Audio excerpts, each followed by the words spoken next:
நன்றி ஆண்டவரே, ஸ்தோத்திரம் ஆண்டவரே. Hallelujah, praise the Lord. நன்றி ஆண்டவரே. இந்த இளம் காலை பொழுதினில் ஒரே சமூகமாக உயிர்த்த ஆண்டவரின் சமூகத்தில் உள்ள உறுப்பினர்களாக இந்த வேளையில் நாங்கள் ஆண்டவரை துதித்து ஆராதித்து அவர் இன்றைக்கு எங்களை விசேஷ விதமாக அவர் எங்களோடு என்ன பேச இருக்கிறார் என்பதை கேட்பதற்கு ஆவலாக உள்ளோம். அதைவிட அவரோட இந்த நாளை தொடக்கிறதுக்கு அவருடைய பிள்ளைகளாக மிகவும் ஆர்வமாக உள்ளோம். இந்த வேளையிலே அப்பா தந்தையை நோக்கி நாங்க நன்றியோடு துதித்து அவருடைய பெயரை இந்த உலகத்திலே துதிக்க நாங்க படைக்கப்பட்ட நாங்கள். நன்றி ஆண்டவரே, ஸ்தோத்திரம் ஆண்டவரே. Hallelujah, praise the Lord. Thank you Jesus. நன்றி ஆண்டவரே. நன்றி இயேசுவே. நன்றி.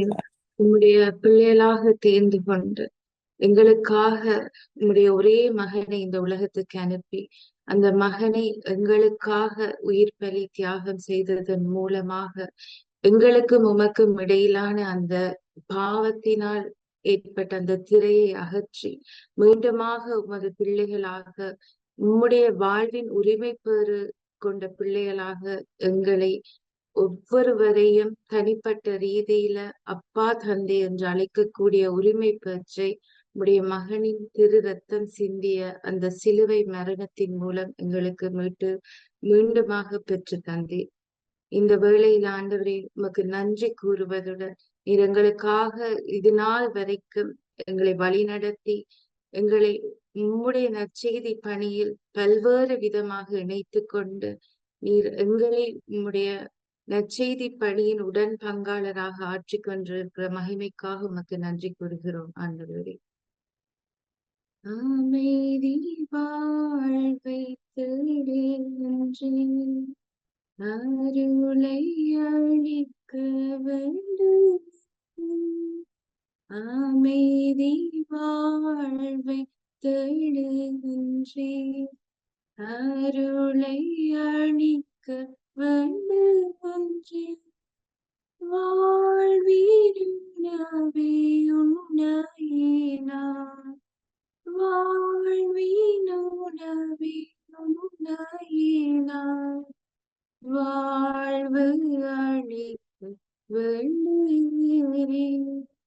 அன்பனின் அறிவின் வாழ் உன்னடியே தீர்ச்சவா, அன்பனின் அறிவின் வாழ். நன்றி இயேசுவே, நன்றி ஆண்டவரே. உம்மை கூவி அழைக்கின்ற இந்த வேளையில் எங்களோடு நீர் உடனிருந்து எங்களை காத்து அரவணைத்து வருகின்ற மகிமைக்காக உமக்கு நன்றி கூறுகிறோம் ஆண்டவரே. இந்த உலகத்துல நீர் எங்களுக்கு தருகின்ற ஒவ்வொரு வாக்குறுதியும் நீர் உம்முடைய வார்த்தையின் மூலம் எங்களுக்கு சொல்லுகின்ற எந்த ஒரு வார்த்தையும் இந்த உலகம் அழிந்த போதும் உம்முடைய வார்த்தை அழியாது. நீ சொல்ற ஒவ்வொரு வார்த்தையும் அதற்குரிய பலனை எங்களுக்கு தராமல் இந்த உலகத்தில் எது நிகழ்ந்தாலும் என்ன நடந்தாலும் நீர் கொடுக்கின்ற ஒவ்வொரு வாக்குறுதிக்கும் நீர் வாக்கு தத்தம் உள்ளவராக இருக்கிறீர். இன்றைக்கு விசேஷ விதமாக ஆண்டவர் எங்களுக்கு சொல்ற தம் வழியை செம்மைப்படுத்துவோர் கடவுளின் மீட்பை கண்டடைவர். தவக்காலம் என்றது நாங்க எங்களுடைய வாழ்க்கையில் அன்றாடம் தெரிந்தும் தெரியாமலும் மீள நினைத்து நினைத்து செய்கின்ற ஒவ்வொரு சின்ன சின்ன பாவங்களிலும் இருந்து நாங்க மீண்டும் எங்களை உணர்ந்து எங்களுடைய முழு மனதுடன் நாங்க செய்கின்ற பிழை என்ன என்றதை உணர்ந்து மனம் திருந்தி மன்னிப்பு பெற்று ஒப்புரவாகின்ற ஒவ்வொரு சந்தர்ப்பத்திலையும் நாங்க மீண்டும் புது பிறப்படுகின்றோம். இந்த புது பிறப்புக்கு காரணம் இயேசு கிறிஸ்துவின் சிலுவை சாவு. அந்த சிலுவை இரத்தத்தினால் மட்டுமே நாங்க எல்லோரும் முழு மனுக்குலமும் மீட்கப்பட்டது. நாங்க எந்த வகையான பாவத்தில் உழன்றாலும் கடவுள் எங்களுக்கு ஒரு வாக்குறுதியை தார நாங்க எங்களுடைய பாவங்களை முழு மனதோடும் முழு உள்ளத்தோடும் முழு ஆன்மாவோடும் நாங்க அத பாவம் பிழை என்று அறிந்து மனம் திரும்புகிற ஒவ்வொரு சந்தர்ப்பத்துல மன்னிக்கின்ற தந்தையாக இரு கரம் விரித்து அவர் எங்களை அரவணைக்கு காத்திருக்கின்றார். பாவம் சுமையால் பதறுகிறேன், பாதை அறியாது வருந்துகிறேன், பாதை காட்டிடும் உண்டாயினார், பாதம் பணிந்து வேண்டுகிறேன், நன்மனே விரைவில் வா. நன்றி ஆண்டவரே, ஸ்தோத்திரம் ஆண்டவரே. இந்த வேளையில இன்றைக்கு இந்த நற்செய்தி பகிர இருக்கிறவர்களுக்காகவும், இன்றைய தினத்துல இந்த இடத்தில் ஒரே சமூகமாய் அதை கேட்க வந்திருக்கிற எல்லோரும் பரிசுத்த ஆவியினால் நிரப்பப்படவும், அவர்களுடைய உள்ளங்களிலும் இல்லங்களிலும் அவருடைய கொடைகளாலும் அவர்களுடைய கனிகளாலும் நாங்கள் எல்லோரும் முழுமையாக நிரப்பப்பட இந்த வேளையில் பரிசுத்த ஆவியை வாஞ்சையோடு, முழு உள்ளத்தோடும் முழு விருப்பத்தோடும் தாகத்தோடும் அவரை கூப்பிடும். இன்றைக்கு முழுக்க எங்களோடு துணை நின்று எங்களுடைய சோர்விலையும் சரி, எங்களுடைய பலத்திலும் சரி, இன்னும் பலமூட்ட போகிற அந்த ஆவியானவரை வாஞ்சையோடு ஒரு மனதாக இந்த வேளையில் கூவி அளிப்போம். பொங்கி எழும்பூற்றே, மகிமையின் நற்சாரமே, ஆவியே வல்லமையே, வாருமே வரம் தாருமே, ஆவியே வல்லமையே, வாருமே வரம் தாருமே, காணாவூர் கல்யாணத்தில் ரசமாக வந்தவரே, காணாவூர் கல்யாணத்தில் ரசமாக வந்தவரே, ஆவியே வல்லமையே, வாருமே வரம் தாருமே, பொங்கி எழுமூச்சே, மகிமை நற்சாரமே, ஆவியே வல்லமையே, வாருமே வரம் தாருமே, என் தாகம் தீர்க்கணுமே, என் நெஞ்சம் மகிழனுமே, ஆவியே வல்லமையே, வாருமே வரம் தாருமே, பொங்கி எழும்பூற்றே. நன்றி ஆண்டவரே, ஸ்தோத்திரம் ஆண்டவரே. Hallelujah, praise the Lord. Thank you. எல்லோருக்கும் ஒரு கணம் அன்மியூட் பண்ணிட்டு எல்லோருமாக சேர்ந்த ஒரு நன்றியின் ஒரு அதிர்வை நாங்கள் எங்களுடைய மனங்களை சுத்தி நாங்கள் எடுப்போம். நன்றி இயேசு, நன்றி ஆண்டவரே, நன்றி எல்லோருமா நன்றி என்று சொல்லுங்க. நன்றி நன்றி ஆண்டவரே,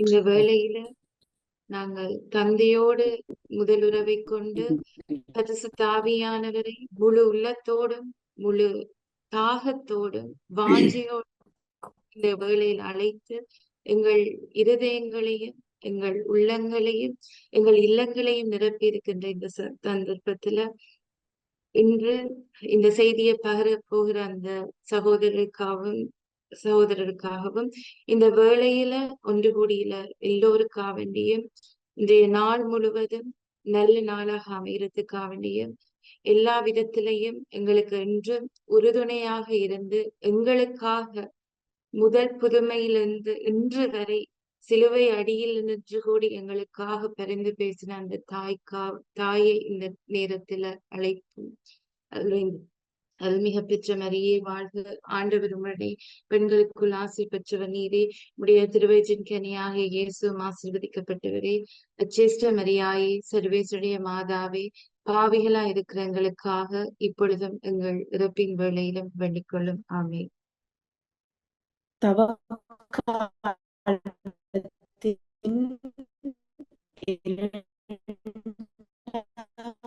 வாரம் செவ்வாய்க்கிழமையாகிய இன்று இறைவன் அதிகாரம் 1, 10, 16 தொடக்கம் 20 இறை வசனங்களும், திருப்பாடல் 50 வழியாகவும், நற்செய்தி வாசகம் மத்தேயு நூலிலிருந்து 23ஆம் அதிகாரம் 1 தொடக்கம் 12 வரை இறை வாக்குகள் எடுக்கப்பட்டுள்ளது. இந்த வார்த்தைகள், இறைவனுடைய இந்த வார்த்தைகள் அனைத்துமே ஒரு கருப்பொருளை எனது மைண்ட்ல கொண்டு வந்தது. எப்படி என்று சொன்னா, ஆண்டவராகிய இறைவனே எம் தலைவர், அவருடைய கட்டளையை கேட்டு அதன்படி வாழ வேண்டும். விண்ணகத்தில் இருக்கிற ஒரே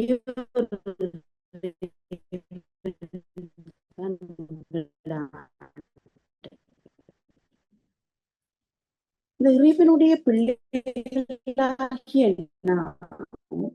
எமது பாவ வாழ்க்கையிலிருந்து விடுபட்டு பாவங்களை களைந்து நீதி நேர்மையோட இறைவன் என்ன சொல்றாரோ அதை கேட்டு அந்த இறை வார்த்தையோடாக நாங்க வாழ வேண்டும் என்று சொல்லி இந்த இறை வார்த்தைகள் நமக்கு சொல்லுது. இதுல நாங்க பார்த்த மட்டும் சொன்னா, இந்த முதல் வாசகத்துல நான் எடுத்துக்கொண்ட விடயங்கள் என்னவென்று சொன்னா, நம் ஆண்டவரின் அறிவுரையை கேளுங்கள், அவர் தம் கட்டளை செவிசாயுங்கள், உங்களை கழுவி தூய்மைப்படுத்துங்கள், உங்கள் தீச்செயலை என் திருமுன்னிலிருந்து நீதியை நாடி தேடுங்கள், மனமு வந்து நீங்கள் எனக்கு இணங்கி நடந்தால் நாட்டின் நற்கனிகளை உண்பீர்கள், மாறாக இணங்க மறுத்து எனக்கு எதிராக கிளர்ந்தெழுந்தால் திண்ணமாய் வாளுக்கு இரையாவீர்கள். தவக்காலத்தின் 2ஆம் வாரம் செவ்வாய்க்கிழமையாகிய இன்று இறைவன் எமக்கு தியானிக்க தந்த இந்த இறை வார்த்தைகளில் முதல் வாசகம் எசாயா நூலிலிருந்து எடுக்கப்பட்டிருக்கு. அதிகாரம் 1, 10, 16 தொடக்கம் 20 வசனங்களும், திருப்பாடல் 50 வழியாகவும், நற்செய்தி வாசகம் மத்தேயு நூலிலிருந்து 23ஆம் அதிகாரம் 1 தொடக்கம் 12 இறை வாக்குகள் எடுக்கப்பட்டுள்ளது. இந்த இறை வார்த்தைகளை நாங்க தியானிக்கல ஒரு ஒரு ஒரு மைய பொருள் அல்லது கருப்பொருளா நான் கண்டுகொண்ட விடயம் என்னவென்று சொன்னார், ஆண்டவராகிய இறைவனே எம் தலைவர், அவருடைய கட்டளையை கேட்டு அவருடைய அறிவுரையை கேட்டு நாங்க அவருடைய இறைவார்த்தையை கேட்டு வாழ வேண்டும் என்று சொல்லி இந்த இறைவார்த்தைகள் எங்களுக்கு கொஞ்சம் இன்றைய இறைவார்த்தையில் கொஞ்சம் ஆணித்தரமா கொஞ்சம் கடுமையா இருக்கு. அந்த வசனங்கள் எல்லாம் கொஞ்சம் இறைவன் சில நேரங்கள் யோசிப்பேன், இறைவன் கோவப்பட்டாரோன்ற மாதிரி அப்படி ஒரு வார்த்தைகளாக இருக்கிறது. அவற்றை நாங்க பார்த்தோம் என்று சொன்னா, அந்த முதல் வாசகத்துல நம் ஆண்டவரின் அறிவுரையை கேளுங்கள், அவர் தம் கட்டளையை செவிசாயுங்கள் என்று ஆரம்பிக்கப்படுது. உங்களை கழுவி தூய்மைப்படுத்துங்கள், உங்கள் தீச்செயலை என் திருமுன்னிருந்து அகற்றுங்கள், நன்மை செய்ய கற்றுக்கொள்ளுங்கள். அதோடு தொடர்ந்து நாங்க பார்த்தோம் என்று சொன்னா, உங்கள் பாவங்கள் கடும் சிவப்பாய் இருக்கின்றன, எனினும் உறைந்த பனி போல் அவை வெண்மையாகும். மனமு வந்து நீங்கள் எனக்கு இணங்கி நடந்தால் நாட்டின் நற்கனிகளை உண்பீர்கள், மாறாக இணங்க மறுத்து எனக்கு எதிராக கிளர்ந்தெழுந்தால் திண்ணமாய் வாளுக்கு இரையாவீர்கள், ஏனெனில் ஆண்டவர் தாமே இதை கூறினார். அப்படியே நாங்க அந்த பதிலுரை பாடல் ஒரு வசனத்தை பார்த்து கொண்டு நற்செய்திக்கு போவோம். என் விதிமுறைகளை ஓதுவதற்கு உங்களுக்கு என்ன தகுதி? என் உடன்படிக்கையை பற்றி பேசுவதற்கு உங்களுக்கு என்ன அருகதை? நீங்களோ ஒழுங்குமுறையை வெறுக்கின்றீர்கள், என் கட்டளைகளை தூக்கி எறிந்து விடுகின்றீர்கள். நீங்கள் இவ்வாறெல்லாம் செய்யும் போது நான் மௌனமாயிருக்கின்றேன். அப்படியே நற்செய்தியை பார்ப்போம். நற்செய்தியில ஜேசு இந்த மக்கள் கூட்டத்தையும் சீடரையும் பார்த்து இந்த வசனங்கள் எல்லாம் அப்படி எங்கள்ல வந்து அப்படியே விழுற மாதிரியான வசனங்களா இருக்கு எங்களோட நாளாந்த வாழ்க்கையில. அவர் சொல்லுறார்,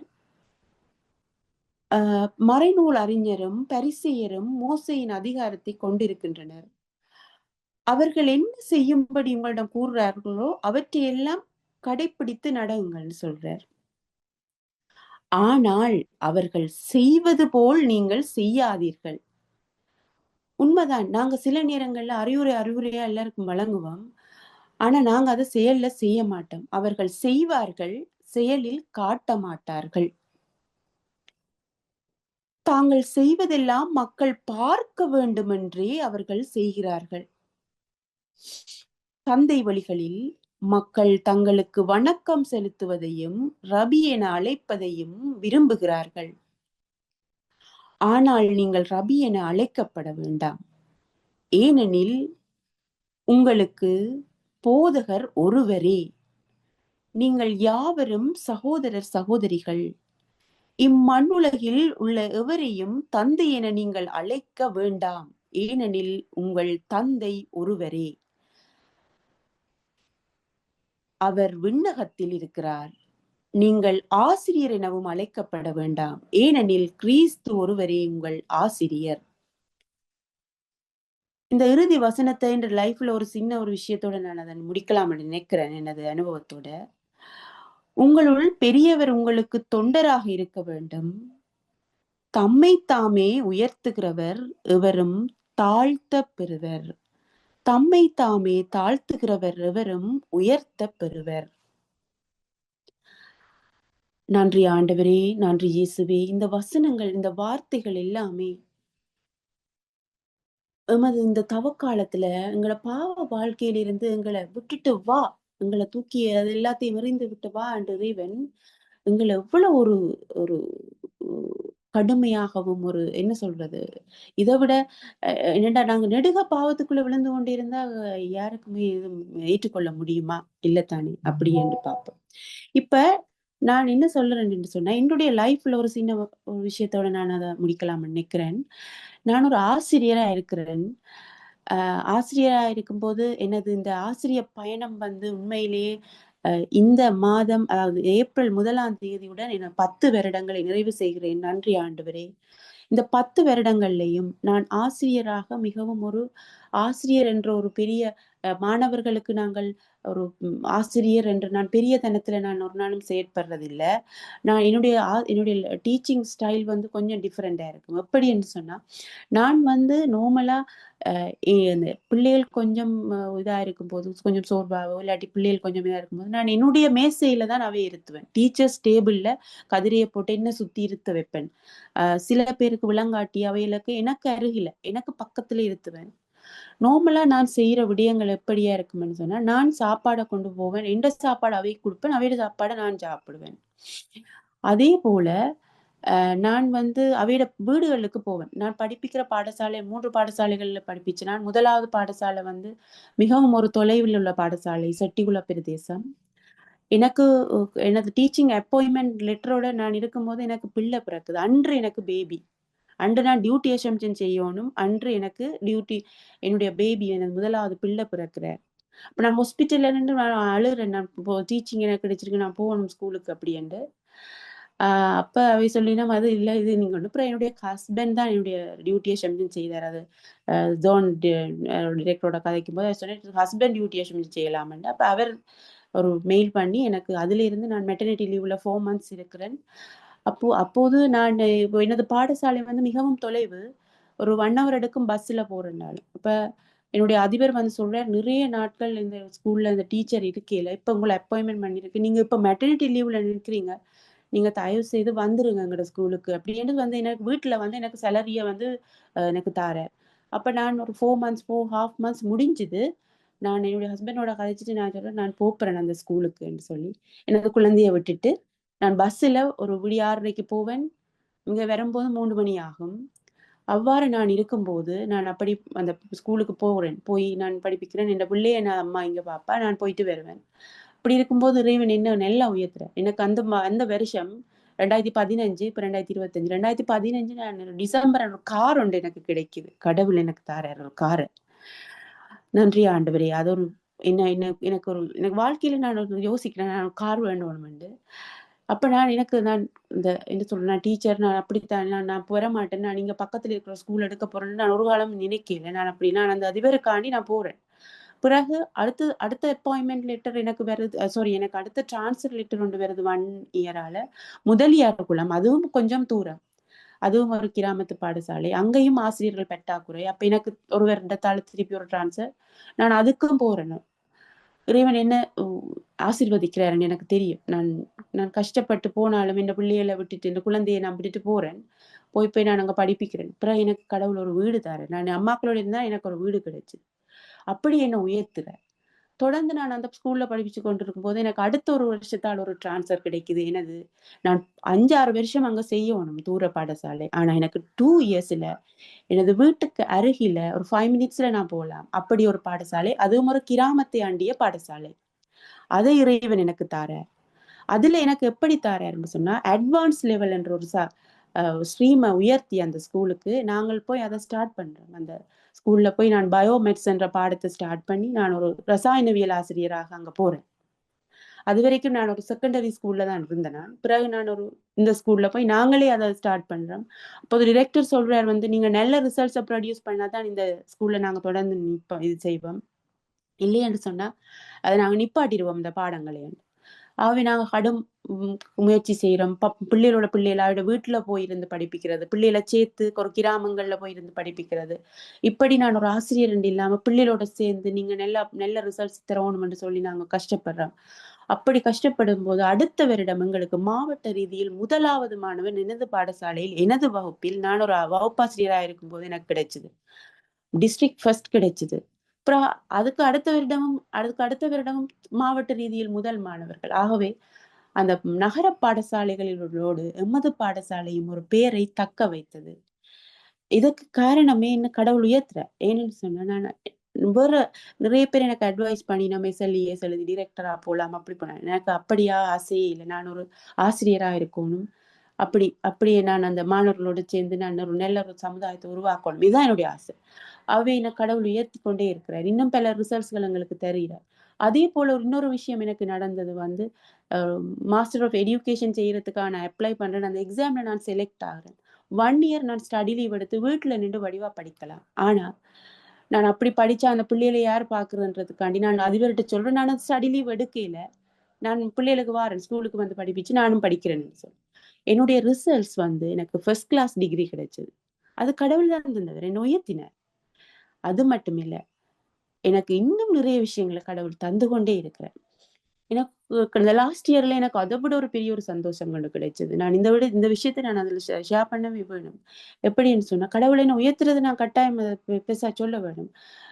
என்னை எப்படி உயர்த்துறாருன்னு சொன்னா, நான் வவுனியால இருக்கிறேன். எனக்கு கொழும்புல ஒரு வீடு வாங்கணும்னு ஆசை இருந்தது. எனக்கு லாஸ்ட் இயர் எனக்கு ஒரு வீடை கடவுள் தந்தேன். நான் அவ்வளவு பெரிய பணக்கார குடும்பத்திலிருந்து வந்த பிள்ளை இல்லை. நான் ஒரு சாதாரண ஃபேமிலியிலிருந்து வந்தது.